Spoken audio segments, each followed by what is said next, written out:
आकाशवाणी गोरखपुर से प्रादेशिक समाचार।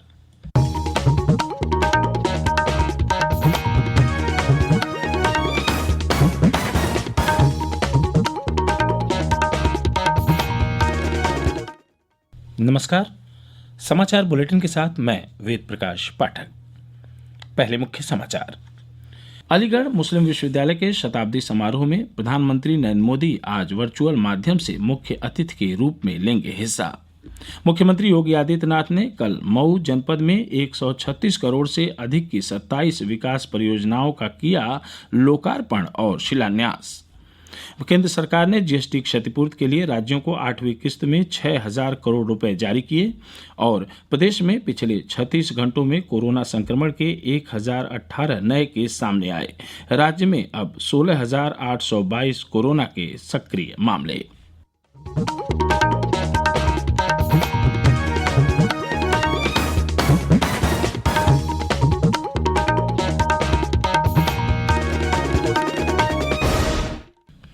अब समाचार विस्तार से। अलीगढ़ मुस्लिम विश्वविद्यालय के शताब्दी समारोह में प्रधानमंत्री नरेंद्र मोदी आज मुख्य अतिथि के रूप में हिस्सा लेंगे। यह आयोजन वर्चुअल माध्यम से आयोजित किया जा रहा है। पिछले 5 दशक में यह पहली बार होगा जब कोई भारतीय प्रधानमंत्री अलीगढ़ मुस्लिम यूनिवर्सिटी के कार्यक्रम में शामिल होगा। इससे पहले तत्कालीन प्रधानमंत्री लाल बहादुर शास्त्री अलीगढ़ मुस्लिम विश्वविद्यालय में 1964 में कार्यक्रम में शामिल हुए थे। प्रधानमंत्री की सहभागिता को लेकर लोगों में खासा उत्साह और प्रसन्नता नजर आ रही है। उनके कार्यक्रम में शामिल होने के साथ ही यहां एक नए युग की शुरुआत होगी। एएमयू के वाइस चांसलर तारिक मंसूर ने प्रधानमंत्री श्री मोदी को विश्वविद्यालय के कार्यक्रम में शामिल होने का निमंत्रण स्वीकार करने के लिए धन्यवाद ज्ञापित करते हुए कहा कि उन्होंने विश्वविद्यालय के 100 वर्ष पूरे होने पर कार्यक्रम में शामिल होने का निमंत्रण स्वीकार किया है। विश्वविद्यालय के प्रवक्ता के अनुसार प्रधानमंत्री इस अवसर पर एक विशेष डाक टिकट का भी विमोचन करेंगे। कार्यक्रम में केंद्रीय शिक्षा मंत्री रमेश पोखरियाल निशंक भी वीडियो कॉन्फ्रेंसिंग के माध्यम से शामिल होंगे। एक रिपोर्ट हमारे संवाददाता की। यहाँ शताब्दी वर्ष समारोह की सभी तैयारियां पूरी कर ली गई हैं और लोगों में बड़ा उत्साह है और प्रसन्न नजर आ रहे हैं। प्रधानमंत्री के कार्यक्रम में भाग लेने के मद्देनजर कैंपस के भीतर और बाहर सुरक्षा के कड़े बंदोबस्त किए गए हैं। देश के पुराने विश्वविद्यालयों में से एक इसकी विश्वविद्यालय के रूप में स्थापना सर सैयद अहमद खान द्वारा 1920 में की गई थी। प्रधानमंत्री के कार्यक्रम में प्रतिभाग के बाद इसे एक नई दिशा मिलेगी और यहाँ शैक्षणिक क्षेत्र में नए युग की शुरुआत होगी। सुविख्यात इस केंद्रीय विश्वविद्यालय ने विभिन्न क्षेत्रों में राष्ट्रीय और अंतर्राष्ट्रीय स्तर की कई हस्तियों को जन्म दिया है।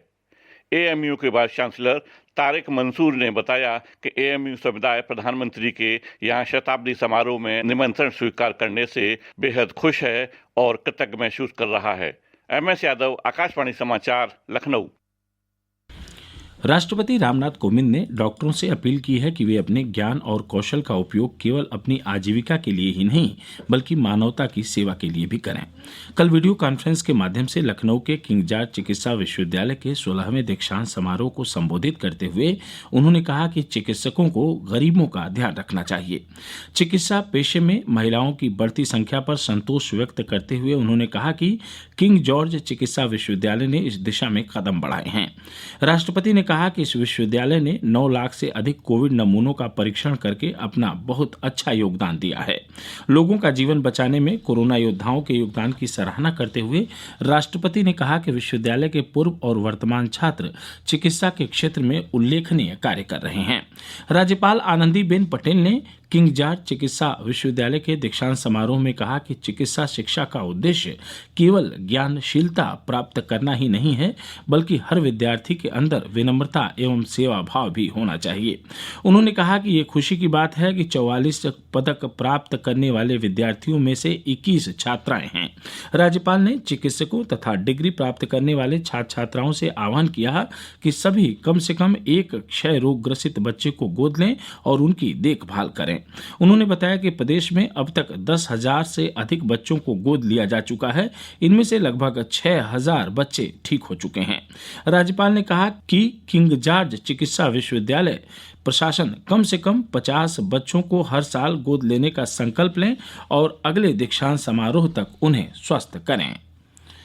मुख्यमंत्री योगी आदित्यनाथ ने कहा है कि प्रदेश का विकास करना सरकार की प्राथमिकता है तथा विकास की सभी योजनाओं का लाभ बिना भेदभाव के हर गरीब तक पहुंचाने के लिए सरकार कृत संकल्प है। उन्होंने कहा कि सभी का विकास और सुरक्षा प्रदान करना हमारी सरकार की प्राथमिकता है। मुख्यमंत्री ने कल मऊ जनपद में 136 करोड़ 35 लाख रुपए की 27 विकास परियोजनाओं का लोकार्पण और शिलान्यास किया और एक जनसभा को संबोधित किया। मुख्यमंत्री ने विभिन्न जन कल्याणकारी योजनाओं के लाभार्थियों को प्रमाण पत्र भी वितरित किया। इस अवसर पर श्री योगी ने कहा कि प्रदेश के विकास के लिए अनेकों योजनाएं चलाई जा रही हैं, जिससे अर्थव्यवस्था और सुदृढ़ होगी। मुख्यमंत्री ने कृषि बिल के संबंध में विपक्षी दलों पर किसानों को गुमराह करने का आरोप लगाते हुए कहा कि कृषि बिल से किसानों का व्यापक लाभ होगा। प्रादेशिक समाचार आप आकाशवाणी गोरखपुर से सुन रहे हैं। केंद्रीय वित्त मंत्रालय ने जीएसटी क्षतिपूर्ति के लिए राज्यों को 8वीं साप्ताहिक किस्त में 6,000 करोड़ रुपए जारी किए हैं। इनमें से 23 राज्यों को 5,516 करोड़ रुपए जारी किए गए हैं। सरकार ने जीएसटी से मिलने वाले राजस्व में 1,10,000 करोड़ रुपए की अनुमानित कमी को पूरा करने के लिए इस वर्ष अक्टूबर में उधार लेने के लिए एक विशेष प्रक्रिया शुरू की थी। राज्यों और केंद्र शासित प्रदेशों की ओर से भारत सरकार द्वारा इस प्रक्रिया के माध्यम से ऋण लिया जा रहा है। इस सप्ताह यह राशि 4.19% की ब्याज दर पर उधार दी गई है। अब तक केंद्र सरकार द्वारा विशेष उधार प्रक्रिया के माध्यम से औसत ब्याज दर 4.69% पर 48,000 करोड़ रुपए की राशि उधार ली गई है। जीएसटी लागू करने के कारण राजस्व में कमी पूरा करने के लिए विशेष उधार प्रक्रिया के माध्यम से धन उपलब्ध कराने के अलावा केंद्र सरकार ने विकल्प 1 का चयन करने वाले राज्यों को उनके सकल राज्य घरेलू उत्पाद जीएसडीपी के 0.50% के बराबर अतिरिक्त उधार की अनुमति दी है। कांग्रेस के वरिष्ठ नेता प्रदेश के पूर्व राज्यपाल एवं मध्य प्रदेश के पूर्व मुख्यमंत्री मोतीलाल वोरा का कल नई दिल्ली के एक निजी अस्पताल में निधन हो गया। वे 93 वर्ष के थे। मोतीलाल वोरा को मध्य प्रदेश विधानसभा के लिए 6 बार चुना गया और वे 2 बार राज्य के मुख्यमंत्री रहे। वे 4 बार राज्यसभा सदस्य रहे और 1 बार लोकसभा के लिए भी चुने गए।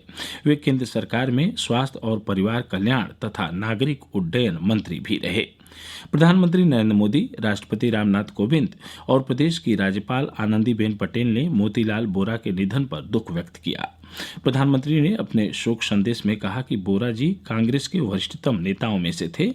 उन्हें कई दशकों के अपने राजनीतिक जीवन में प्रशासनिक और संगठन का लंबा अनुभव था।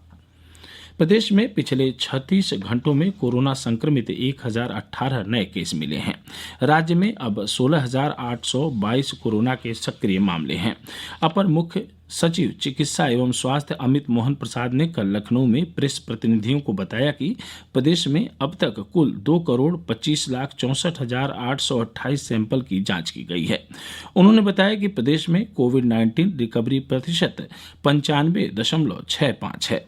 अब तक कुल 5,50,587 मरीज कोरोना से स्वस्थ हो चुके हैं।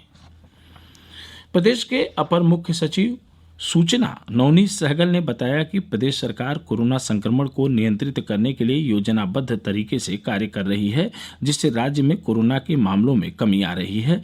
फिर भी सभी को सावधानी बरतने की आवश्यकता है। उन्होंने बताया कि उत्तर प्रदेश देश का ऐसा पहला राज्य है जहां सबसे अधिक कोरोना संक्रमण की जांच की गई है। श्री सहगल ने बताया कि मिशन रोजगार के अंतर्गत बड़ी संख्या में रोजगार देने का प्रयास किया जा रहा है। इस अभियान के तहत प्रत्येक जनपद की कार्य योजना बनाई जा रही है। उन्होंने बताया कि प्रदेश सरकार किसानों को उनकी फसल का न्यूनतम समर्थन मूल्य देने के लिए कृत संकल्प है। और अंत में इस बुलेटिन के मुख्य समाचार एक बार फिर से सुन लीजिए। अलीगढ़ मुस्लिम विश्वविद्यालय के शताब्दी समारोह में प्रधानमंत्री नरेंद्र मोदी आज वर्चुअल माध्यम से मुख्य अतिथि के रूप में लेंगे हिस्सा। मुख्यमंत्री योगी आदित्यनाथ ने कल मऊ जनपद में 136 करोड़ से अधिक की 27 विकास परियोजनाओं का किया लोकार्पण और शिलान्यास। केंद्र सरकार ने जीएसटी क्षतिपूर्ति के लिए राज्यों को 8वीं किस्त में 6,000 करोड़ रुपए जारी किए और प्रदेश में पिछले 36 घंटों में कोरोना संक्रमण के 1,018 नए केस सामने आए। राज्य में अब 16,822 कोरोना के सक्रिय मामले। इसी के साथ प्रादेशिक समाचारों का यह बुलेटिन यहीं संपन्न हुआ। नमस्कार।